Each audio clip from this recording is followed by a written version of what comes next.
రేవంత్, ఈ మధ్య కాలంలో రెగ్యులర్‌గా ఈ బిజినెస్ మ్యాగజైన్స్‌లో హ్మ్. ఎక్కువగా ట్రెండ్ అవుతున్న టాపిక్స్ అంటే ఎక్కువగా పబ్లిష్ అవుతున్న టాపిక్స్ ఏంటంటే థీమాటిక్ ఫండ్స్ ఒకటి, తర్వాత సెక్టోరియల్ ఫండ్స్ ఒకటి. హ్మ్. సో ఏంటసలు ఈ థీమాటిక్ ఫండ్స్ అంటే ఏంటి? సెక్టోరియల్ ఫండ్స్ అంటే ఏంటో ఒక్కసారి మన ఆడియన్స్‌కి ఒక మంచి బ్రీఫ్ అనాలిసిస్ ఇవ్వగలరా? యాహ్! ఫస్ట్ అసలు వీటి గురించి మాట్లాడిన తర్వాత will go for other subject. First హ్మ్. అసలు థీమ్ అంటే ఏంటి? సెక్టార్ అంటే ఏంటి? యెస్.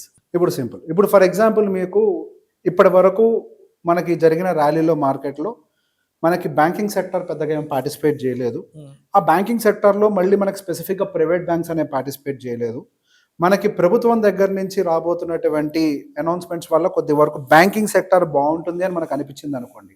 అప్పుడు ప్రైవేట్ బ్యాంకింగ్ బేస్డ్ ఫండ్‌ని మనం సెలెక్ట్ చేసుకోవచ్చు. దాన్ని ఒక ప్రాపర్ సెక్టర్ అని అంటాం. అందులో ఓన్లీ బ్యాంక్స్ ఉంటాయి. సో, బ్యాంక్ బేస్డ్ అంటే ఓన్లీ బ్యాంక్స్ త్రూ వెళ్ళేదాన్ని ఒక సెక్టర్ అని అంటాం. అట్లా కాదు.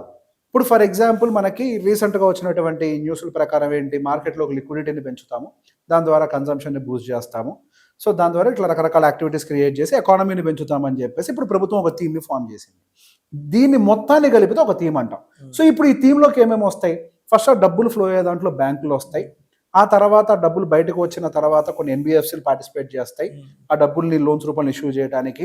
ఆ తర్వాత అవి బయటికి వెళ్ళిన తర్వాత వాళ్ళొక బండి కొనటము, ఏసీ కొనటము, ఫ్రిడ్జ్‌లు కొనటము, ఎఫ్&బీకి స్పెండ్ చేయటము. సో, బేసిక్ ఏమైంది ఇక్కడ? ఆటోమొబైల్ ఇన్వాల్వ్ అయింది. ఎఫ్&బీ ఇన్వాల్వ్ అయింది. కన్స్యూమర్ డ్యూరబుల్స్ ఇన్వాల్వ్ అయినాయి.